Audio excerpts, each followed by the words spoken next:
Nous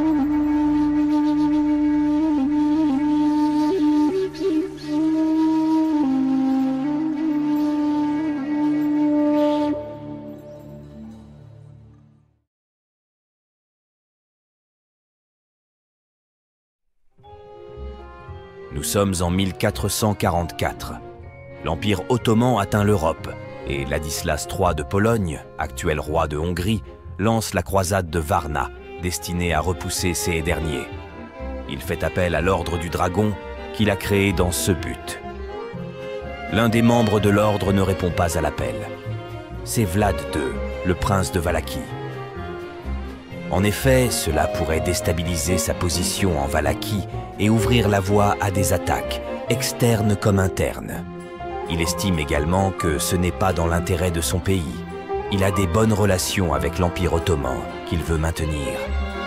Enfin, il en va de sa sécurité et de celle de sa famille.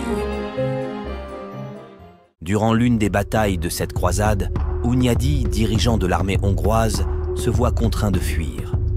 Vlad II et son fils Mircea II rendent ce dernier responsable de la déroute.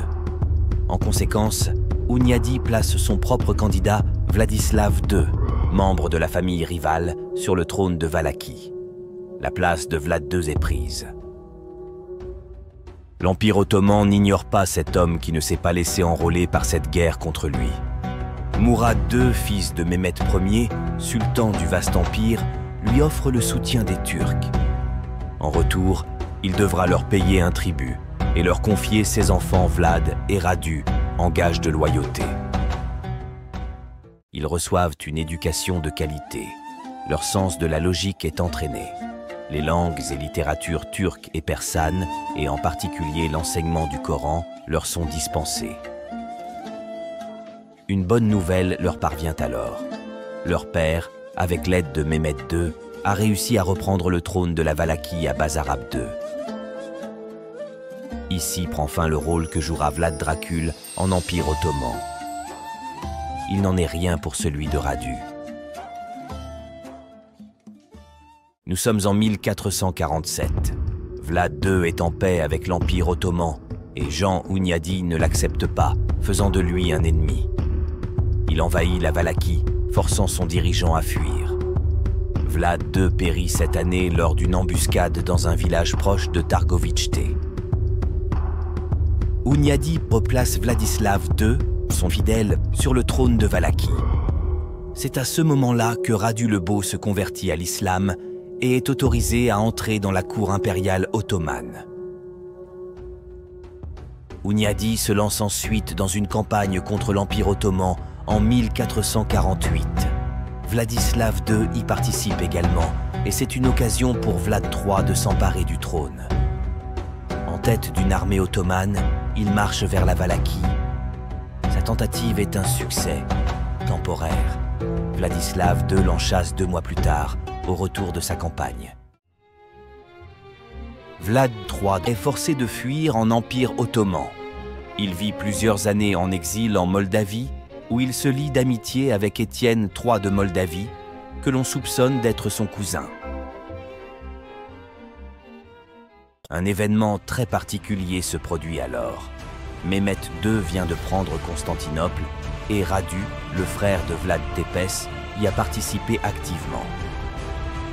Hunyadi doit défendre Belgrade contre les Ottomans et confie également une armée à Vlad pour défendre la Valachie et la Transylvanie.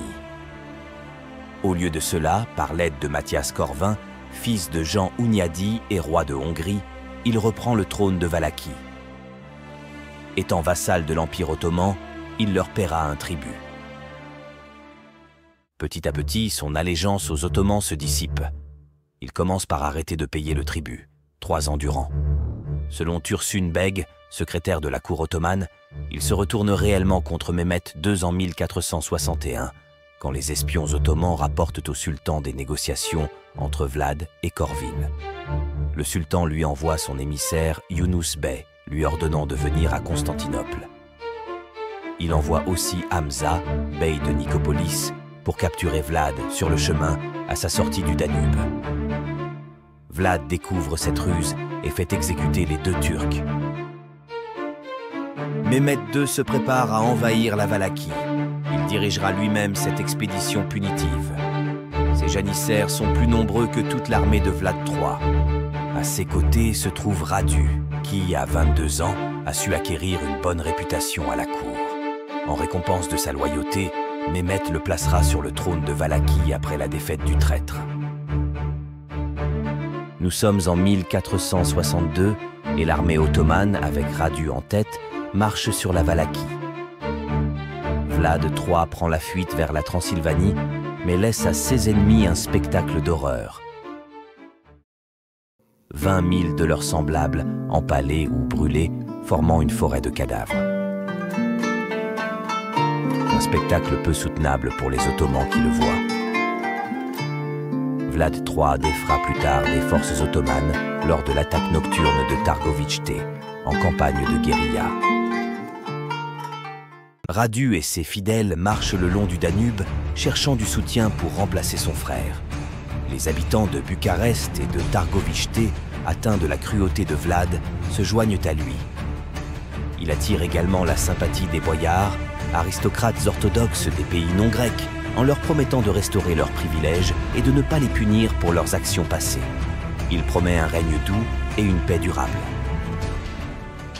Radu chasse Vlad du château de Curtea de Ardèche, puis de Roumanie, incorporé maintenant à l'Empire ottoman. Les boyards, qui en ont assez de la politique dure de Vlad, le trahissent.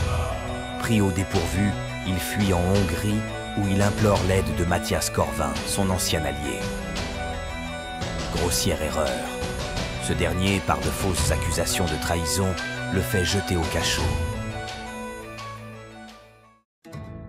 Les Ottomans, victorieux de la campagne au nord du Danube, nomment officiellement Radu, âgé de 26 ans, bey de Valaquie.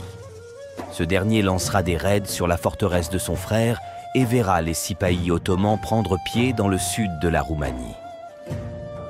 Vlad III ressortira de prison 12 ans après et reprendra brièvement le trône au successeur de Radu avant d'être tué. Il sera décapité et la peau de son visage ainsi que ses cheveux seront envoyés au sultan, emplis de coton et d'épices, qui le fera exposer sur un pieu.